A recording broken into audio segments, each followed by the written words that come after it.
They can all have a very clear objective, and I think that the best way for them to have success is to play around Yuki, because I do feel that he is the performer, especially even in game one, that can carry the team.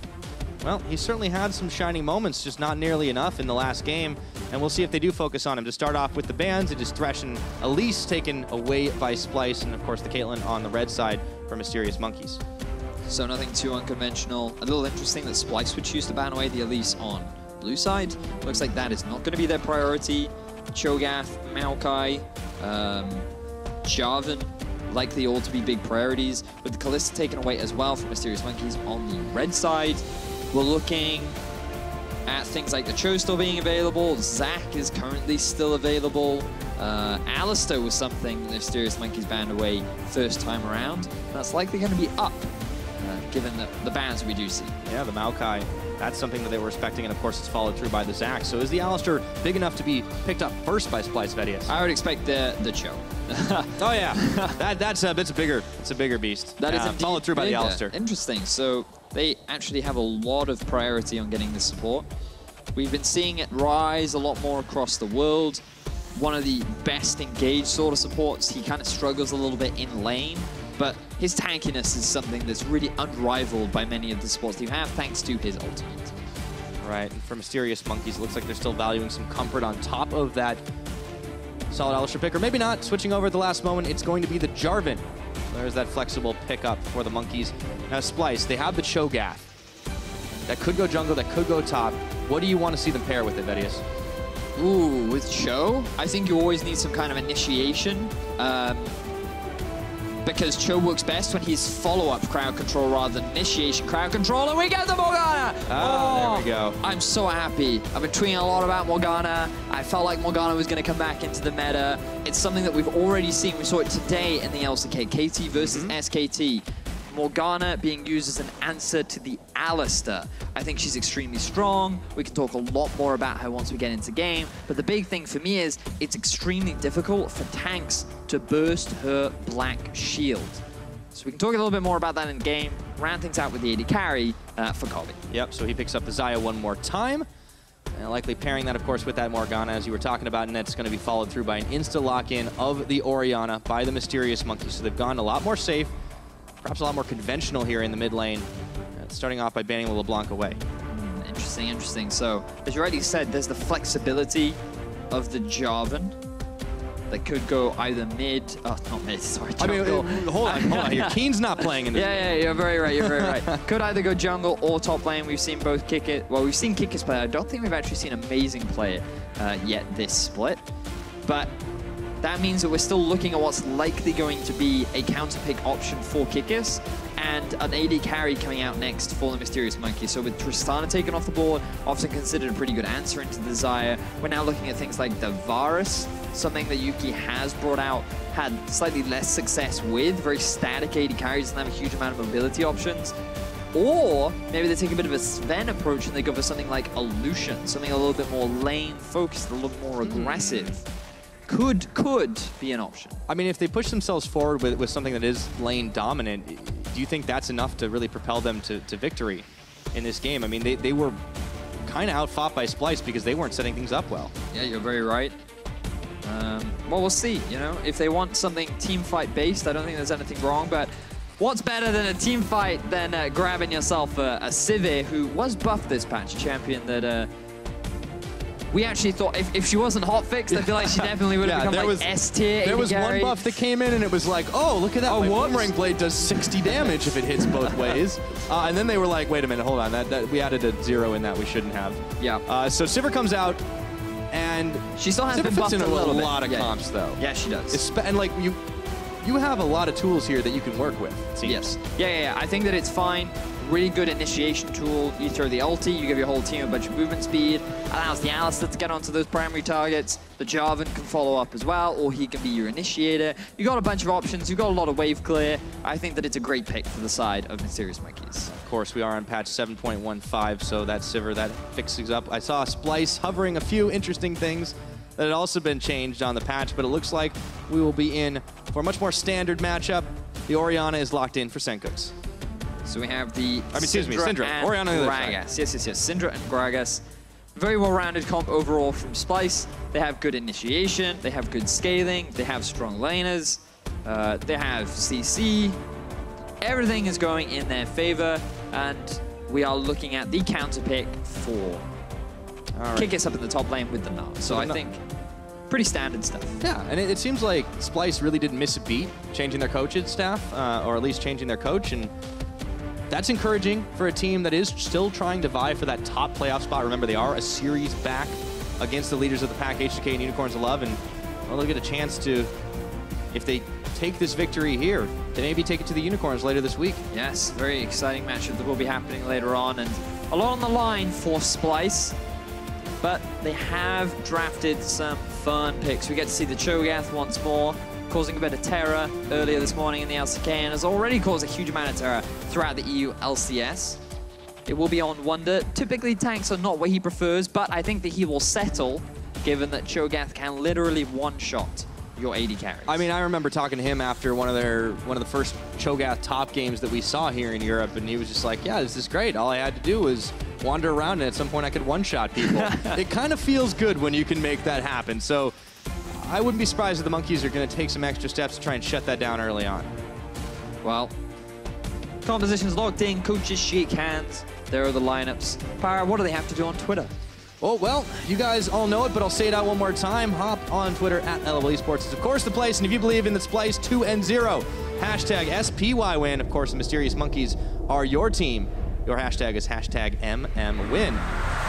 We'll see how things all shake up for game number 2. The Monkeys, they're trying to play spoiler right now, get themselves some extra experience, buy themselves one more game in the European LCS in this week.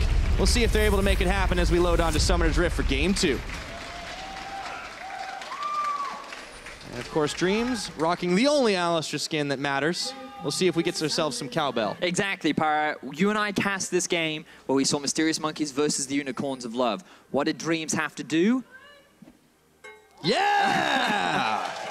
All right. Now, if tradition serves true, they should win this game. It's already confirmed. That's true, but you got to look up what they're up against. You mentioned it early on, the Morgana in the bottom side. Why is this so critical? So, Morgana, Black Shield, pretty much mitigates all of Alistar's engaged tools. You don't get knocked up, you don't get CC'd. And what's a cowbell going to do against a Black Shield, Pyra? Make some awesome music? No, it's going to do nothing. It's going to do nothing is the correct answer. Okay. But so does doing nothing, so yeah. You might as well spam the cowbell. So something that we often see from some of the Korean supports that do play Morgana is they actually only max the Q and the E. They don't even put points in the W. They don't think that it's worth it. Even for the pushing power, the base value of it is very, very low. So it's not really worth investing into. And the great thing about Black Shield is all you've got to do is if you put 3 points in it, your Black Shield will give you 210 magic resistance, right? Not magic resistance, like magic resistance damage shield thingy, right? And that's a lot. Like, that's a lot of damage, especially when you consider that it's super difficult for break if you're a tank, right? Gnar can't really break it. Jarvan can't break it because he only does physical damage. Alistar will not be able to do enough damage to break it. So you're looking in these fights and you're relying on the Orianna to break the shield in those team fights if you want to CC that AD carry who is already extremely mobile, which is why she's such a good pick into big tanks and champions like Alistar. Yep. And the Dark Binding, decent duration as well. It's going to stop Yuki short to start things off. Now remember, he has that spell shield, so he can counter a little bit of that, but not until he hits himself another few levels. So it seems like this bottom lane for Mysterious Monkeys could very well get stymied, and we mentioned in the last game that that was a critical marker to the Monkeys' success. Yeah, it definitely was. I feel like they have a lot of success when they play towards their bottom lane, and the fact that you do have this pushing advantage in the bottom side. Now, we do see another gank from Trashy in the middle lane. Oh, we saw this last game. He goes in with the flash and dash and stunned CozQ. He could not move for days, and that's first blood. Over to Sencux again. And we're starting to see this change in playstyle from Trashy, where he is like, I'm going to gank mid a lot. I want to get my mid laner set up for success. And we are seeing time and time again these early investments with really easy gank pads where he is just getting these kills and starting the snowball in favor of Sencux. He did it in the Katarina matchup when he was playing Talia, and now he's been able to get first blood onto this Syndra 3 minutes into the game. Love seeing this adaptation from Trashy after his not best week going up against H2K. That's a good way to put it, not best week. It was a little bit of a rough series, of course, but now there's a return gank because Wunder is getting pushed on by Kikis, and amazing, he's just a little Cho'Gath! Leave him alone!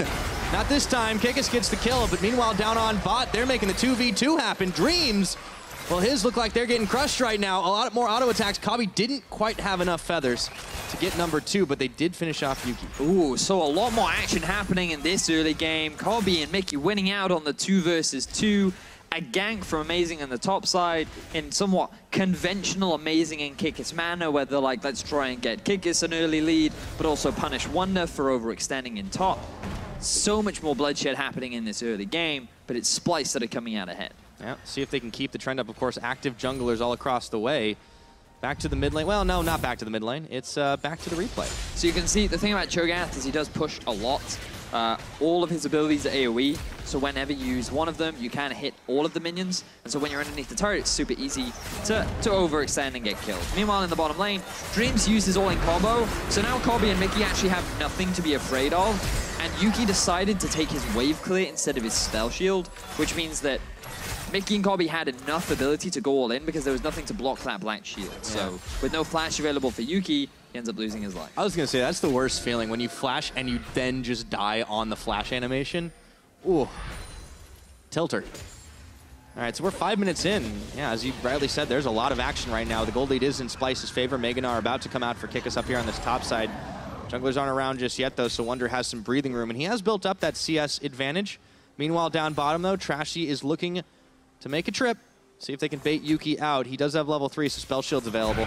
Instead, they send the Dark Binding, but it whiffs. They turn their attention over to Dreams instead. That's a lot of damage on the Mukau. He's flashing. If that Binding had landed, that would have been a kill. Great sidestep from Dreams. I'm sure he predicted all of that. If you ask him later, I'm sure that's what he'd say. Yep. As a wise person once told me, Vedius, every mistake is somebody else's outplay. Is that what you say to justify your solo queue misplays? Look, just because you face rolled on me on a collie the other day doesn't mean you get to talk down to me, Vedius. I outplayed you is what we're saying, right? Yes, exactly. I'll give you credit for that one. You pressed all the buttons and you won. So they did get the flash out from Dreams. Another advantage game for the bottom lane of Splyce. And what we wanted to see from Mysterious Monkeys was maybe more investment in Yuki and Dreams with playing the Sivir. Perhaps Mysterious Monkeys thought, you know what? We're fine, just letting them hold their own in the 2 versus 2. And so far, they have not been holding their own in the 2 versus 2. So let's see how they develop from here, because right now CozQ is behind in mids, Yuki's behind in bot, and Kikis is the only one that has a slight lead, thanks to the kill that he got from the back of Amazing. All right, there we go. They're going in one more time, but Dreams this time he tries for Kobbe. The black shield was there. And even in the mid, Sencux is flexing his muscles, I should say. I was completely tongue-tied there as they look for Yuki down on the bottom. The action just doesn't stop Vedius right now. Exhaust is down. They finish him with the plumage, looking for Dreams, and that is going to be kill number 5 for Splyce. 3 of them in the pocket of Kobbe. And a double kill going over to the bottom lane of Splyce. These guys are on a tear right now, demonstrating why Morgana is the best support in the game. That's a bold statement, my friend, but obviously, right now it's kind of hard to disprove. Yeah, well, really impressive performance from Kobbe and Mikyx, really shutting up the haters right now with their really dominant 2 versus 2 outplay, getting a bunch of kills, punishing the over-aggression coming from Yuki and Dreams, and they add to it by Sencux getting a solo kill in mid. This early investment from Trashy has been so impactful, and now he's looking to do it again. Oh, CozQ, he's got a flash. He does have a heal. He didn't have to use either this time as he was able to see them coming, but he's got to be oh so careful. And there's so many issues right now for the Monkeys. It seems like Trashy has been a big start to them.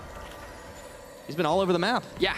And we saw this in Game 1, we're seeing it again in Game 2. Something that Trashy really wanted to work on was his early game impact. And he said a few weeks ago on PGL, you know, it is something that we recognize, it's something we want to do more of. And when you look at his Game 1 jungle proximity, you can see that he spent more of his time actually sitting in lanes with his laners, trying to set up ganks, than he did actually in his own jungle. And compared to his average, he's increased that by 10%.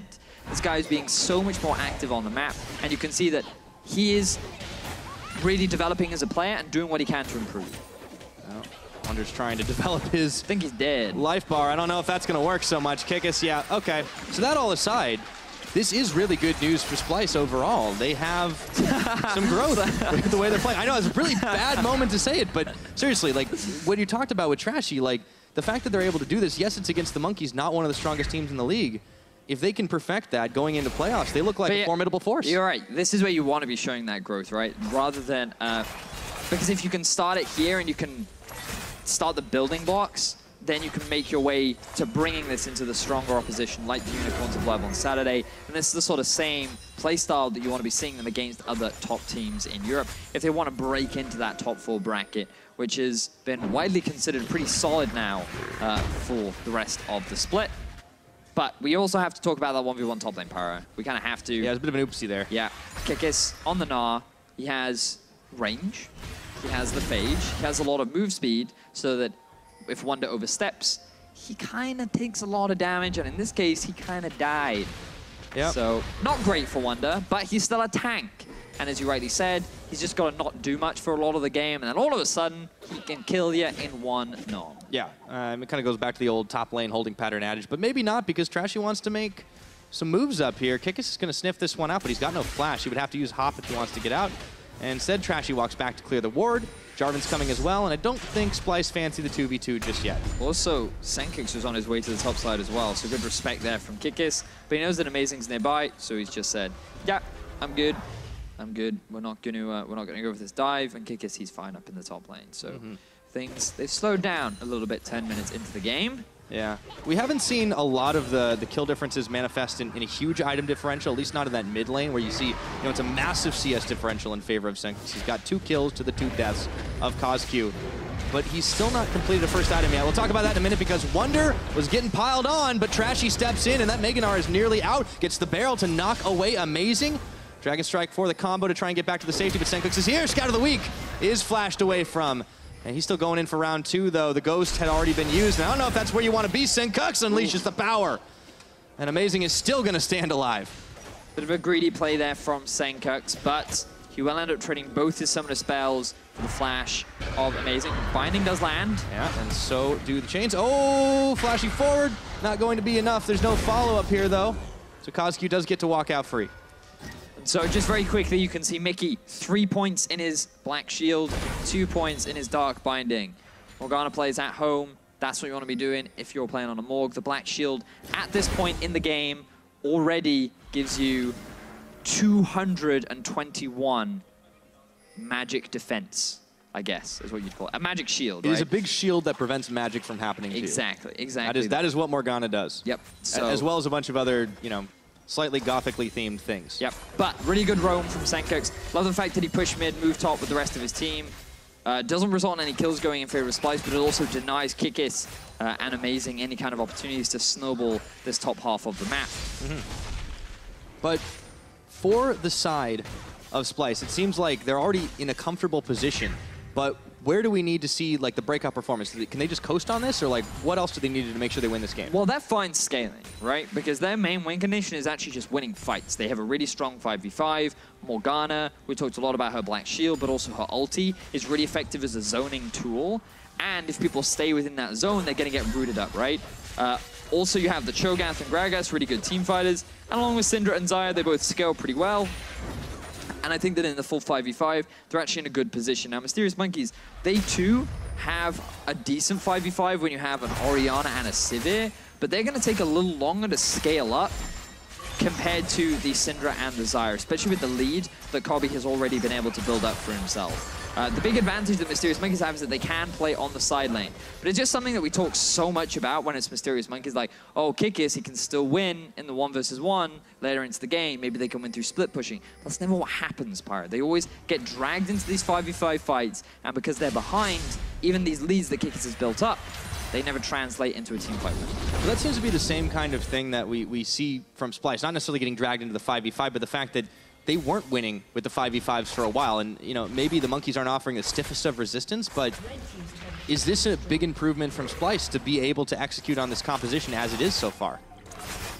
Well, I think what we're seeing is a bit of a typical Splyce play, right, where they do get leads through laning phase. Usually you see the leads coming from individual performances like Kobbe and Wunder, just really picking strong champions and labeling them to win out in the 1v1 or 2 versus 2. Kobbe and Mikyx did it bot side, and it's actually been Sencux with a bit of help from Trashy in the middle lane. And this is the developments that we've seen thanks to the early jungle pressure that Trashy's been able to exert, especially in this series, along with the fact that Wunder is playing a tank. They've gotten these early leads, and because of the advantages and item advantages that they have over their opposition, they'll be in a better position to fight. So even if they don't set up the optimal play, it's fine because they have gold to make up for that. Yeah, and they've started to turn that gold into items as well, right? You saw Kobbe finishing his Essence Reaver off. Of course, he has the Zeal to complement that right now. And on the other side, Yuki is still working on his pieces of Infinity Edge. He had to go back and get a Cole first item. I mean, that's never what you want to do. No, not ideal. Oof, that's actually very, very rough. But he is on his way to completing that Infinity Edge. The Mysterious Monkeys, they're okay for now. As okay as you can be with the 2.5 gold deficit they're at 15, okay, right? Because you're still looking at this 2-0-0 Gnar, and you're like, they're okay, they're okay. So the win condition you're saying is Kikis. That sounds familiar. We did talk about that. You know, he can potentially win on the side lane, but I think Kobbe is the biggest threat right now the Mysterious Monkeys have to be concerned about. The best thing for them, I think, is trying to find a pick.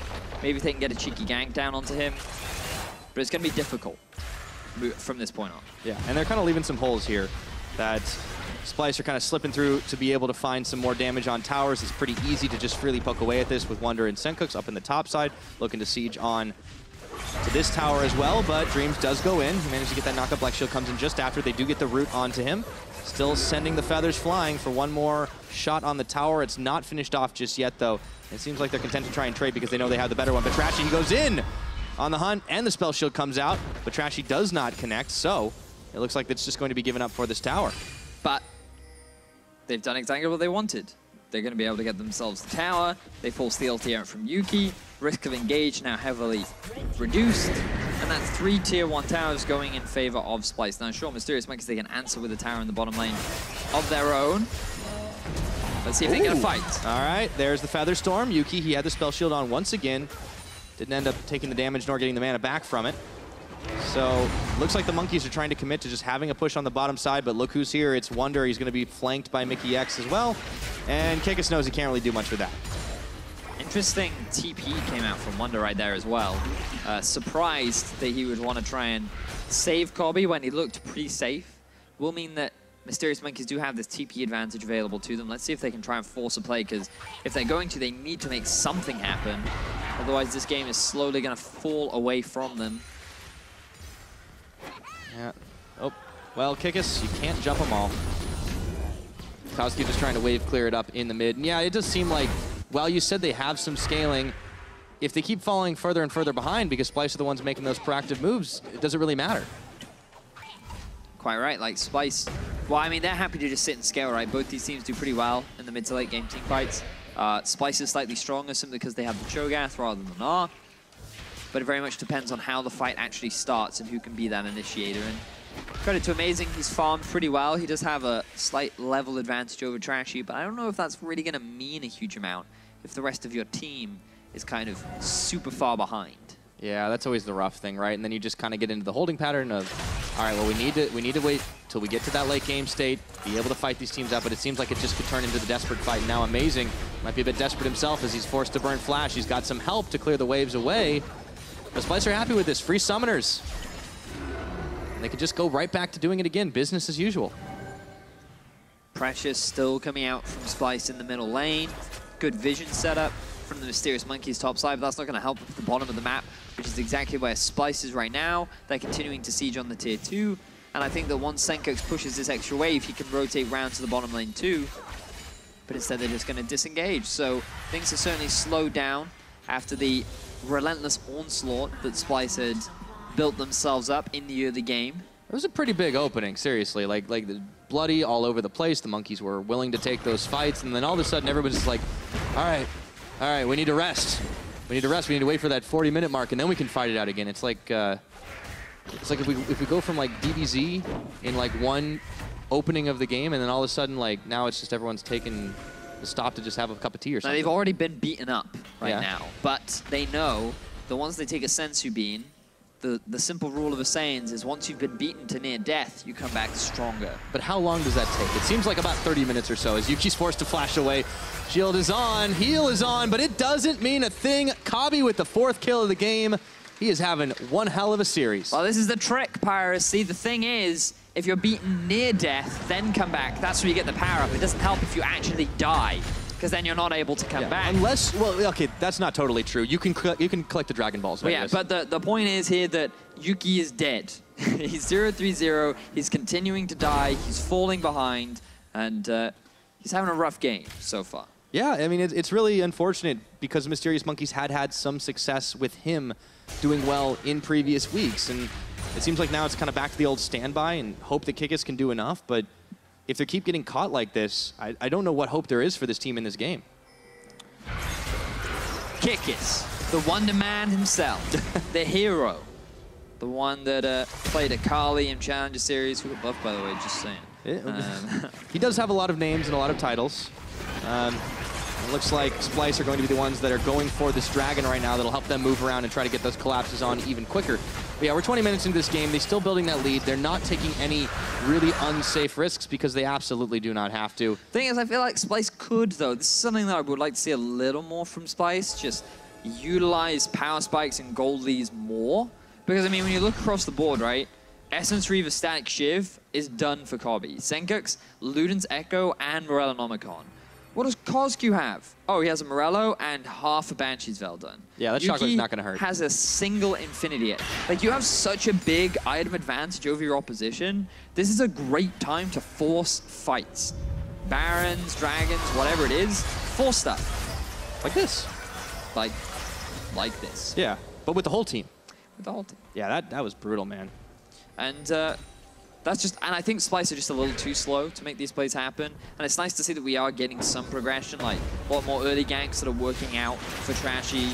Solo laners still stepping up to back what they used to be.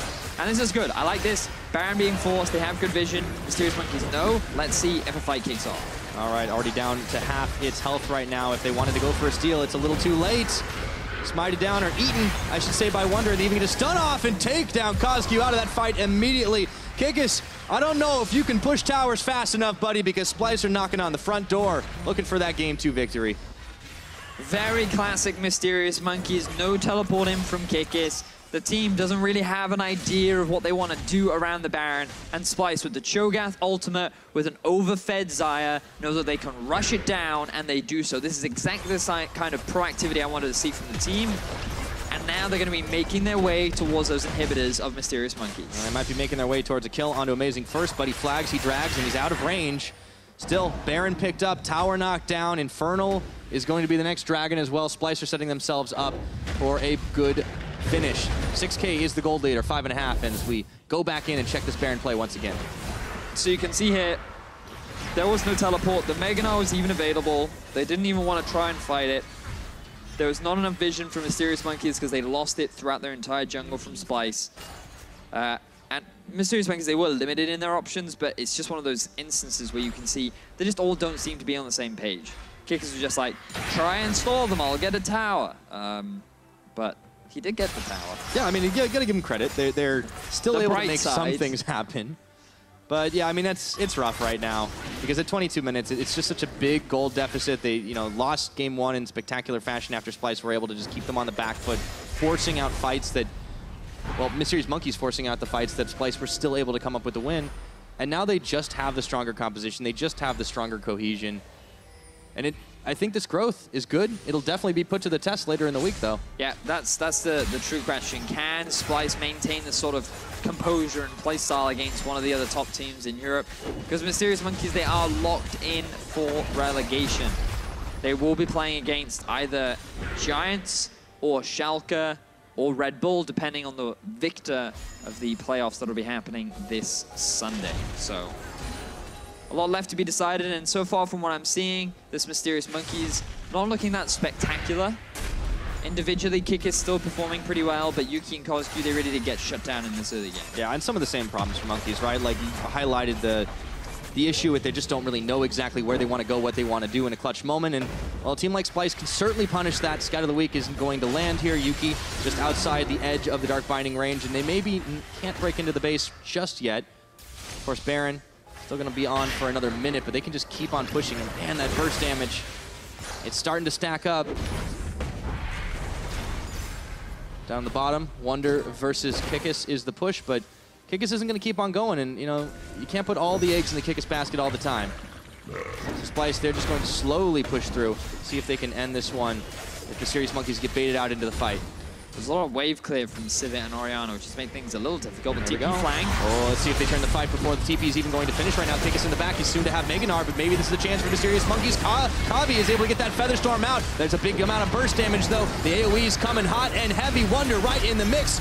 And it looks like they forced Dreams away. Flashing back, and CozQ, he's flashed, but he's down. That is one quick kill picked up by Splyce. Best case scenario, really, for Mysterious Monkeys, but they couldn't get on top of Kobbe. They couldn't get on top of Sencux. They could only really focus down the front line. And those aren't the players you want to kill when you are this big of a disadvantage. Splyce, they're going to work towards their inhibitor. That's going to be the way it goes right now. Mysterious Monkeys just don't have the same level of cohesion. Too far behind in the gold game. They're seeing their base crumble. No, they may not have a whole lot to play for, just practice, but they have certainly got to learn from that. Splyce now, they don't want to back away just yet. CozQ's still dead. They have the Baron buff just wearing off, I believe. So they will decide to disengage. All right, and it's a nice time for them as well. They've already knocked down one inhib. There's another Infernal Dragon coming up soon. They go back, spend that hard-earned gold, and honestly, just look to shove it wherever they want. So, let's have a look back at the replay. You can see, good flank here. Knockup initially lands onto Kobbe. But this Jarvan ultimate actually stops the rest of the follow-up coming out from Mysterious Monkeys. Really good barrel from Trashy there to knock both Yuki and CozQ within range of Sencux, who then just melts through the team. Like Kobbe, he had the black shield on him. There was no more threat of CC. He did have to use his ulti defensively, but it ended up working out. I was a little worried when he was focusing down the Alistar, but fortunately, Sencux was still able to kill that primary targeting CozQ. Yeah, Monkeys are trying for one more desperation play here. Waiting and baiting Mikyx. Oh, that was a value ward. All right. But that Morgana has been really critical, not just in the laning phase, those team fights as well. Certainly has been. Really enjoyed watching Morgana play. Hopefully more teams pick her up in the future. But in the meantime, the Infernal Drake now being started off by Splyce. Ulti used for Yuki. Again, an example of like the lack of coordination on everyone on the same page. Some people disengaging while Yuki uses the ultimate to engage. And Mikyx, he walks away happy with what he was able to get for his team. Yeah, all the pieces falling into place for Splyce right now. Wunder getting his eat on, and he just keeps stacking. Even though he had a rough early game, he's not having too much trouble anymore. And Kobbe feels like he can frontline this one. That shockwave connects on too, but does not do the damage that the Monkeys were hoping for. Amazing, looking for a flank. But there's nothing to really flank here. Splyce is just way too strong. Oh, they really are, Pyra. 5-man unit. Wunder just tanking up the tower, but they're not done yet. They're going to keep pushing on bot. They need to be careful.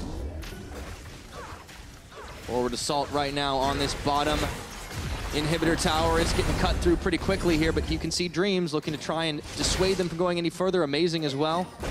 Mysterious Monkeys are just going to keep at it. He's back to full health. He was at about a 10th of his HP after tanking the tower, but with Warmogs, he's like, nah, I'm full. That's great, Adam. Nice regen. What a champion. Oh, boy. So Splyce, they're just looking for that last push, and I mean, we've been waiting quite a while, obviously. Hans is pretty happy. His coaching rate, his win rate is going to be pretty high after this series, it looks like. As Trashy goes in, they look for Kikis. Kobbe gets the deletion here. Shockwave pulls in 3. Once again, doesn't matter. Wunder with one quick kill on the eat, and they've blocked them all in the pit. Sencux on a rampage, and down goes the Jarvan. So CozQ, Yuki, the only members left to try and defend this one. Splyce, they keep on working their way through this base. 27.5 minutes, 3 dragons, and yeah, it's about time to conquer the 7 kingdoms. Let's keep on pushing in for the win. Very clean game from Splyce. They can be happy with the dominance that they demonstrated here today as they rip through the remaining of Mysterious Monkeys and are looking to take the series win. Well, Kobbe gets the last 2 death blows here, and that's the ace. It's just shy of 28 minutes on the clock, and Splyce say it's time for the Nexus. GG, well played. Sorry, Monkeys, but we are heading for playoffs.